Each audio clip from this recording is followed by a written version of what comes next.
Hey everyone, this is Corine Lafont, your favorite radio host, your only radio host, and favorite girl, of course, broadcasting to you from the lovely island of Trinidad and Tobago in the Caribbean on Between the Lines. And you know how we do it here on Between the Lines, always with gratitude, or as we say, thankfulness. I am so thankful to be here above ground, seeing another day, new mercies, new choices, new decisions, new excitement. Yeah, new people in my life, like the man that you're seeing next to me, Steve Borys. And let me tell you what we're talking about today and then do a quick intro and we're going to get straight into it. So, today I'm talking with Steve about why do bad things happen to good people? I'll repeat that. Why do bad things happen to good people? And you know, that is always a typical question that is asked. And you may find, I'm just warning you, that at the end, I'm going to showcase his book. He's a recent author, and it may not be in alignment, but he is going to, during our discussion, show us how the title of the book and the topic that we're talking about today meshes together.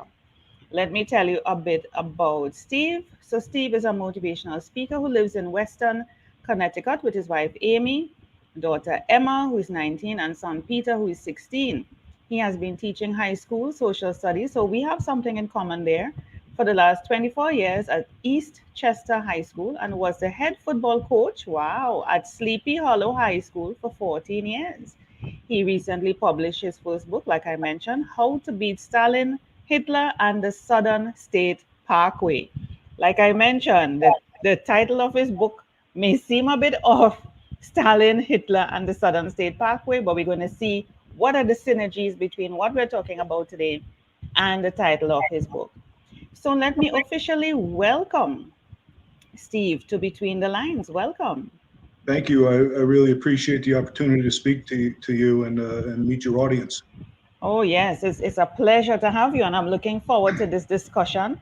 It might be a heated debate, and I plan to win, but No, not at all. I think we'll be in but line. here's the thing, the question, why do bad things happen to good people? First, to begin, let's start off by saying or discussing, why do we conceptualize it as that? Bad things, good people. Hmm. Why do we label it that way? Why do we see the things as bad? Why do we see the people as good? As if bad things cannot happen to good people. Is there such a thing as a bad thing? You know, That's what makes them special or stand out? And what about the bad people? What are you saying then? Does good things only happen to bad people? I don't know. Help us out. no. I liked how you framed that there because it's a very deep subject.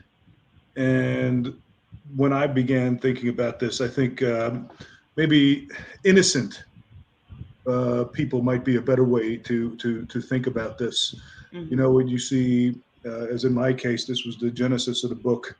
5-year-old, in my case, losing my father, who died along with my grandmother, Ukrainian grandmother named Babcha. You know, that was the Ukrainian word for Babcha. They were both driving, uh, normally on the Southern State Parkway, and they died. They got into a head-on collision and died, Whoa. and leaving, me, my mother, and I was 5 years old, and my 2-year-old sister Mhm. on our own. And so that becomes the genesis. Why would such a tragedy? And certainly as a 5-year-old, my sister too, and my mother also. Mhm. What did we deserve? Why did this happen? Yeah. And that's been the struggle. That's been my journey for the next 42 years. And that's what I Steve, try let to me make. interrupt you there. That is Sure. what you went through as a child is not uncommon. It Mhm. happens to everybody. Yes. As a mother, you want to know why your child gets this, why your child was born this way, Yes. why. You know, and I want to hear more about your story, and then we will, as I said, we will get into this heated discussion. I'm looking Oh, forward to this is exciting. I'm ready. Let's go. it. Yeah, so Um, you go ahead with the story. so and and that was obviously very traumatizing, Yes. and that kind of obviously scarred us in my development, and as we moved on and Mhm. started to grow older, I struggled terribly in school. I had was learning disabled. Reading and writing was horrible. You know, by the time you get to middle school, I'm basically flunking out of middle school. Damn. I was overweight and was mercilessly bullied by peers and even teachers. You know, this was the 80s, and teachers would jump in. And by the time I was about 12 years old, I was thinking about the unthinkable. You know, I was seriously contemplating suicide. Um, and that's when my mother steps in. Um, she A had always 12-year old, a 12-year-old thinking suicide, Steve. What is yeah, going on in the mind of a child at that point? Do you know how to spell suicide at age 12? So I'm like, certainly not spell it. That was part of my disability was I couldn't spell cat if you bought me a vowel. But it's hopelessness.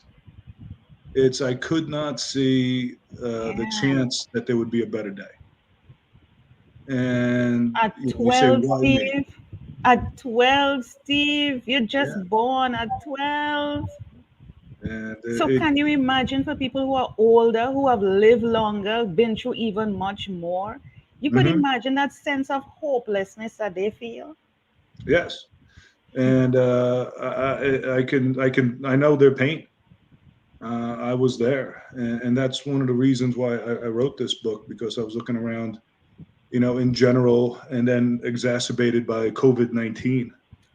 And I was looking at my own children, and they were struggling with depression and everything. And I said, you know, what could Right. I do to Hmm. try to help? Um, and that's why this book is a lot about my mother and what she did at this propitious moment.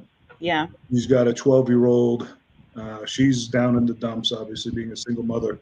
Any single mother out there, God bless. I can't imagine the strength these women have. You know, Ah, they are true heroes, yes. shouldering such a burden. And what my mother did, you know, we both had insomnia, you know, and I'd wake up around 11, 12 o'clock and come stumbling out of bed, and she'd always be sitting at the kitchen table. And we chat. And that's the first part of the book is our chats together. Yeah. And you know, as a mom, I'm sure all mom, hey, you're beautiful. I love you. It's going to be great. And you Yeah. know, and it's going to turn around. I said, Mom, you're crazy. You know, how in the world? You're delusional. You know, you're a mom. Of You're course you supposed think. to say that. Of course you think I'm beautiful and all this, and I'm a genius, and I'm gonna, you know, become a nuclear psychiatrist. I'm kidding, but you know, and what is all this? And she says, well, you need to hear some history. And as you mentioned, I'm a history teacher, and I think you are as well, and or teacher. And she became my first history teacher. She said, I'm going to tell you about your family history. That there were folks who had some troubles, not just you. Hmm. It's terrible that your dad died on the Southern State Parkway, Yeah. but let me tell you about your babcha, your Ukrainian grandmother. So, oh, babcha. And I only knew her up to being age 5. So that meant the Hmm. only thing I knew about her was that she made great apple strudel. Of You know, course. I being mean, she is the grandmother. yeah. I mean, that's what the kids love. Grandma, hey, apple strudel lady. And Of course. she says a little bit more than that. She said she grew up basically as a farmer in the Ukraine, and early in her childhood, Stalin took control, and he wanted to punish the Ukrainian farmers and wanted to force them into the collective communist farms. Hmm. And to do that, he enacted what became known as the Holodomor, or Great Hunger, and basically surrounded the country, took all the food out, and was going to let the Ukrainian people starve to death. And Wow. 6 million people did. Wow. And I'm going, oh my goodness. And my Babcha's family, to survive this, they had to unite as one. They had to stick together. They had to believe in each other. They Hmm. had to have an enormous faith that there would be a better day tomorrow. And anytime one of them was down, they all rallied around, and it didn't always work. And they lost a lot of good folks, Hmm. but they survived. And in their survival, they promised each other, we're going to have a better day. That the Borys family, it was also the student family, that was the other side of the family. We're going to have a better day. Maybe not them, but the kids, the grandkids, me, we're going to rise up and overcome this great evil. So here's And what I'm hearing. Here's what I'm hearing you saying, Steve. A support network, yes, a cohesiveness, a belief that, yes, as you say in the Bible, surpasseth all understanding, a peace that surpasseth all understanding. Even though you are seeing all the negativity around you, you are not believing that. You still have the hope that it's going to happen. You recognize that it hmm may not happen in your lifetime, but damn it, for the kids, I yeah, am going to do what is necessary to make sure that even if it doesn't work out for me, which is okay, I am going to make it possible for hmm the others who are coming after us. That's absolutely. sacrificial. That's love. That's hmm and she's telling a 12-year-old that, sharing this with you. And I'm saying persons who would have gone through similar situations are lost, thinking that why are things always happening to me? These are Right. the type of inspiration, the type of thoughts, the type of belief that you need to have in order to keep going every day. Yes, it's a challenge, It and, is. and it makes you stronger. It does. And it's happy. You not might not understand the reason, but there's a reason. And so, Yeah. just as the family's back on their feet, um, the great hunger ends. Stalin eases up, Hmm. and they start, recovering. Hmm. Hitler's now master of Germany, and he starts World War II. And in 1941, he invades the Soviet Union, what's known as Operation Barbarossa. And it's the largest land battle in the history of the world. And guess who's on the front lines? Babcha. And her family is immediately captured. They're divided up. She never sees another relative again. And she's basically put into slavery. So hold on. So the babcha that used to be making the apple pastry has now Yeah. become a warrior. She Yeah. has suddenly Yes. transformed So this from that this sweet kindly, old yeah, lady yeah. baking apple pies to hmm now a warrior. Yeah. That's how she spent her teens and early 20s, was fighting evil, resisting evil, and I only knew her as the kindly old woman, right? And now she's in the camp, and she's thrown into a slave labor camp, um, and has nothing and nobody. That support network that she had was gone. Hitler went a step further, right, and stripped the support. And as soon as she walks in, uh, old women. She was a teenage girl at this time. And she was beautiful. She was a beautiful teenage girl, maybe early 20s. Mhm, The older women in the camp, the babushkas, with the headscarves, mhm. came rushing over to her and immediately said, "Hunch down. Don't show how tall and beautiful you are." And they put a babushka on her to make her look older. Older, yeah. And then they smeared her with animal poop, animal feces. So she would smell bad Whatever it took. to ward Yes. off the prison guards. Because I don't want to. You can imagine what the situation was there, and they took care of her as their daughter Yeah. their whole time in the camp. And that to me was one of the more moving parts of the story. Was these women didn't have to do anything. Yeah. In fact, they might have gotten in trouble in some cases, especially when she met her husband in the camp. When she was pregnant, they would Wow. steal food to help her Yeah. during her pregnancy. They could have been Yeah. killed for this, but they were going to do the right thing no matter what. So the And network, the network was there. It just wasn't her blood relatives. right, But I believe in God. He sent the right people yes, to see that she needed protection and come together. So the so angels the were on whole, their way. yeah, the synergy moved from blood familial to another family. Yeah. hmm And they lasted for years. My father was born in the camp. Just to think my father was born into such a horrendous situation. Mhm. And eventually the war ended, and they were free. and Hitler had committed suicide, and she had outlasted the dictator again. And one of the things that helped them in the camp, especially with her husband Eustace, was they planned. They planned for their future. Because what both Hitler and Stalin were all about was not just killing folks, was annihilation. They wanted to strip your will to live. They wanted to erase you from history. They did not But want, they stay. But they must stay. yeah, Imagine that. Erase you from history, but they must stay. yes. And that's the evil. And so they were going to resist this evil. Obviously, they had no force. They could not fight. That was not possible. But planning for a great life. And that's how you ultimately beat such evil. You have a good life. Yeah. And you prepare. Yeah. And you don't let it overcome you, because maybe you survive, but you're bitter, angry, SOB, Yeah. and Yeah. full of hate. It's to never let go of love. I love how you said that. And I'm thinking, coming back to the topic of the discussion, why do bad things happen to good people? What would you say to someone, whether they're watching this now or tomorrow, next year, whenever they may end up seeing this episode?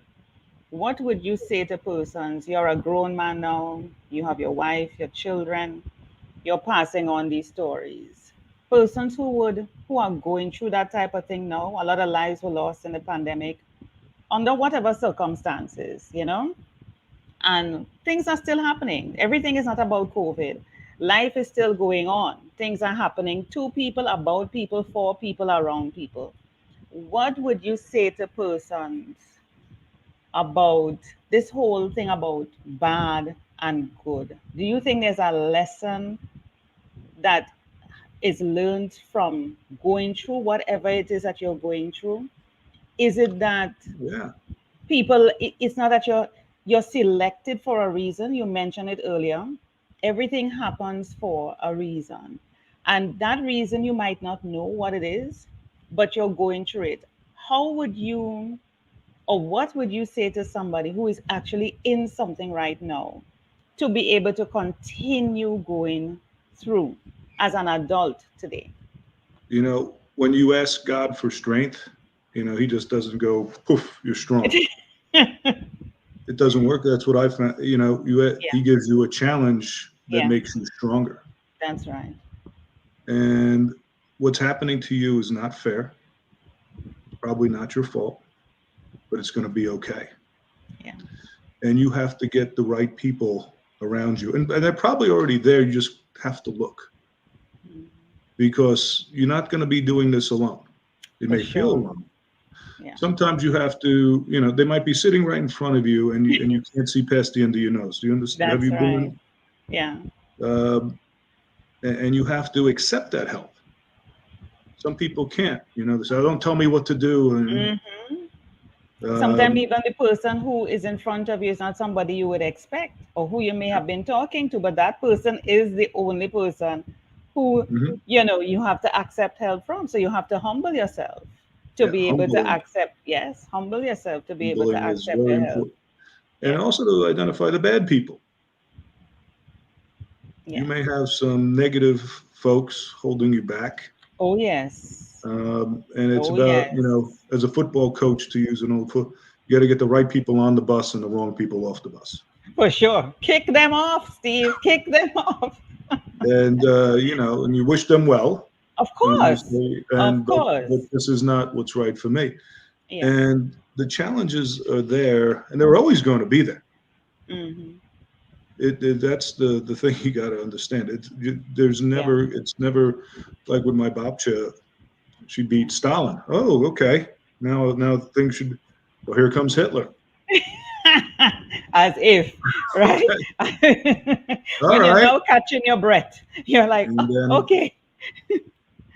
just when she's free now, she's free from Yeah. prison, and she's starting her life, and she had a second son, and she's pregnant with a third, and they were selling bathtub wine or gin or something to the Yeah. American soldiers to try to supplement, and her husband's murdered. And now she's got two children. She lost a third through miscarriage from the stress. Yeah. War-torn Europe, no friends, no nothing. Yeah.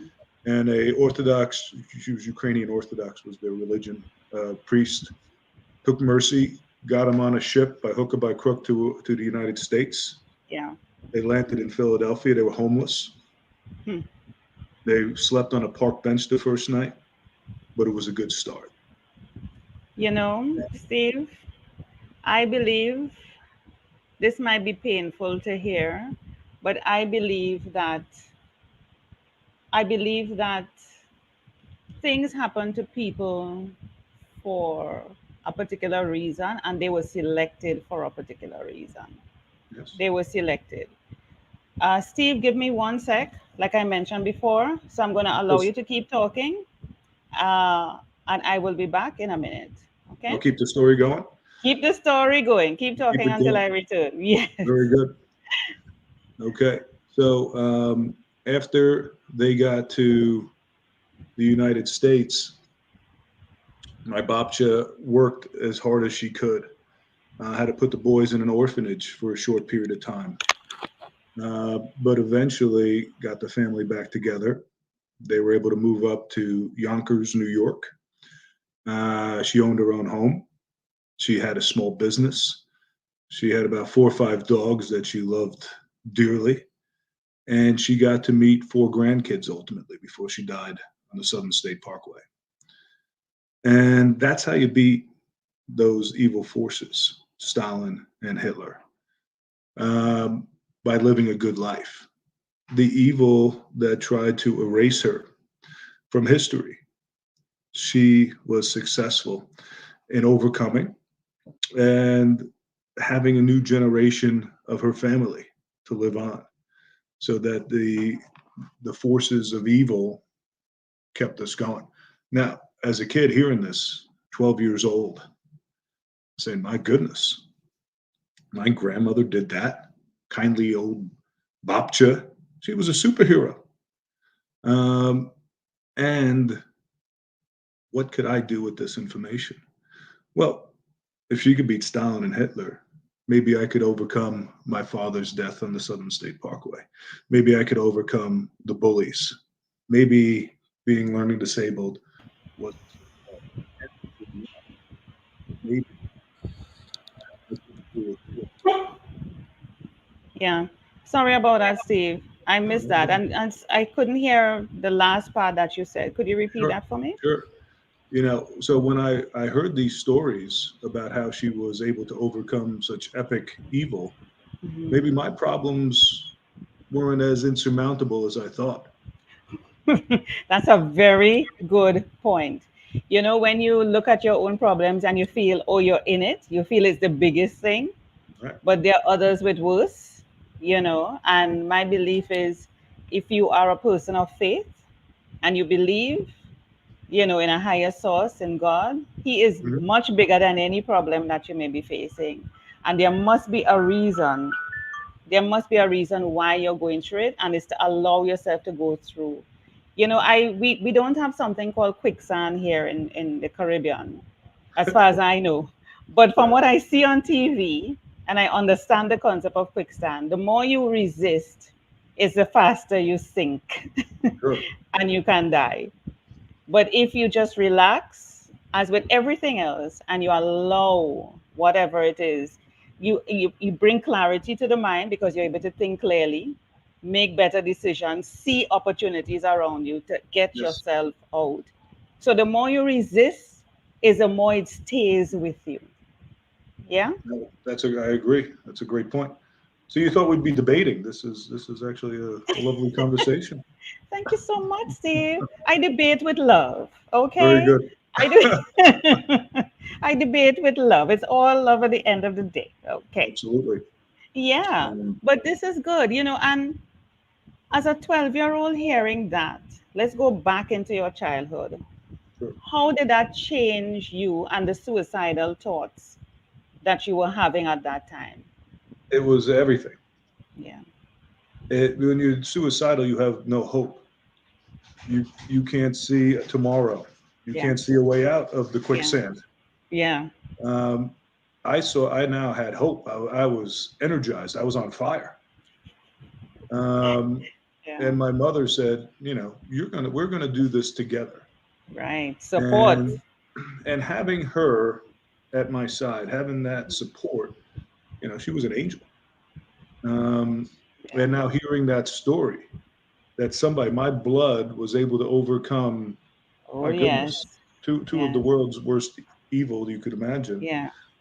and have a good life. Oh And the yes. path was now, I could see the path. I wasn't Mm-hmm. fully formed yet.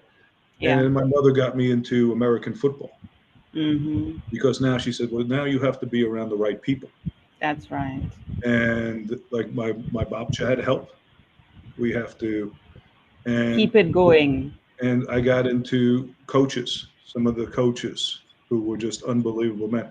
Other boys, the captain of the team, my first year playing, I was terrible. I was just a chubby cat, I had no idea what I was doing. And the captain took me under his wing, this boy named Jason, grew into a beautiful man, and said, "Hey, you're a part of our family. We're not going to let you down." And you Yeah. take the coaching. I had wonderful teachers who showed me the right way, showed me what I should be doing, and but most importantly, I listened. You know, so many people have these same opportunities, coaching, teaching. Mother, do they always listen? Yeah. I They have a resist. comment. I have a comment from someone, Dr. Mani Hill. Hi, my darling. She has been a guest on my show. One of my favorite people, of course. All my guests are favorites. And she's saying here, yes, they are, because we have lifelong relationships. And she's saying, Corine, always great to tune into your conversation. Great topics and great guest. Yes, Steve is a wonderful guest. Yes, goodness and light prevail over evil and darkness. And she's sending love. Thank you, Marnie. You're such a darling. Thank you, doctor. So we have your website up, Steve. This is where you have your book. And like you Yes, mentioned, you show the synergy because if someone was to just look at the title, they will not realize the connection with Stalin, Hitler, and and the highway. But yes, you have explained where the story is coming from, the connectivity, so that when they read it, they're going to be getting anecdotes of your history. And you know what you did there, Steve, is very, very critical. A lot of us don't document our history. We don't sit correct. down with our parents. And parents nowadays are not sitting down talking to their children and sharing what they knew. It may or may not be right, but what they have been told, and dig and try to find out and use that as a sort of foundation to help address, just like how people will go to the Bible. You can have a Bible of your own family, that stories that you go to uplift you, that even probably is more connected, because when people read the Bible they feel, oh, that was then, those were people, you don't Yes. feel as connected. But like Hmm. how you hear about your grandmother and what she went through, you are so connected now that anything that comes to you, you're like, I could survive this. If my grandmother did that, I could do this. It is closer to home. Does that make sense? Absolutely. And Yeah. I've met people who said, "Oh, I had a grandmother who did amazing things too." And I'm like, "Absolutely, get the word out about that. That's right. Talk Tell your about it. story." And the Yeah. sacrifices they made to make it possible for you. Yes. Yeah. And so I'm on the hook now. Um, I can't go and be a bum and Oh, hell no. and I can't. It's She's watching. She's watching. She did that, and it's not just so that I can go and become a billionaire and fly to the moon or something like that. No, no. It's to give back.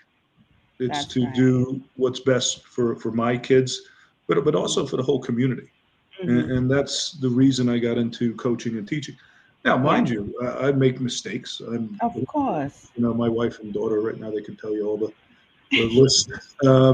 But you keep trying, and you act with the right motivation That's to right. try to give back, and to, as people were there for me as a boy growing up, and showed me the right path. I'm trying to do the same thing Yeah. and do it Yeah. and when I screw up, ask for forgiveness. Of And course, you see that word? You see that asks for forgiveness. That is very critical.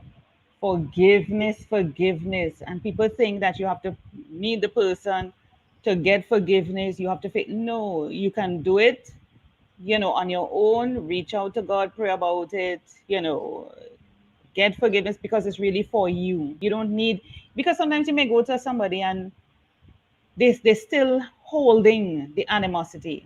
It's not about them, it's for you. Forgiveness is for you.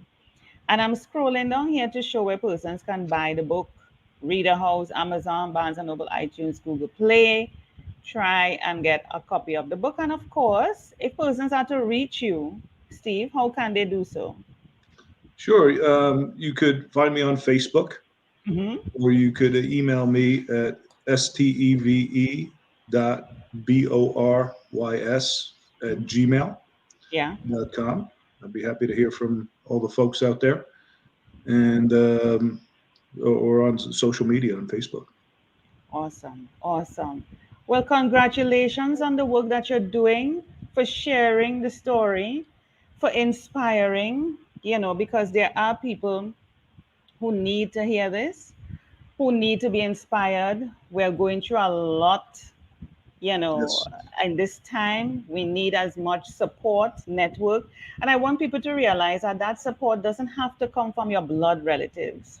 yes. Just like with your grandmother, it came from other people who saw the need to step in and do something about it, to help another without a motive, without trying to get something back. They Hmm. did what was right at the time. And that's all, and this is what I say to people: just do what's right. Just do what's right. And don't be looking for anything in return. Just do what's right. Steve, any final words before we go? Now, I just want to thank you for this great opportunity, and I appreciate all the wonderful work you're doing out there. Thank Certainly, you. God's work, and anytime you get to help somebody, that's a true blessing. Thank you so much. It's been a pleasure having you on Between the Lines. Thank you so much.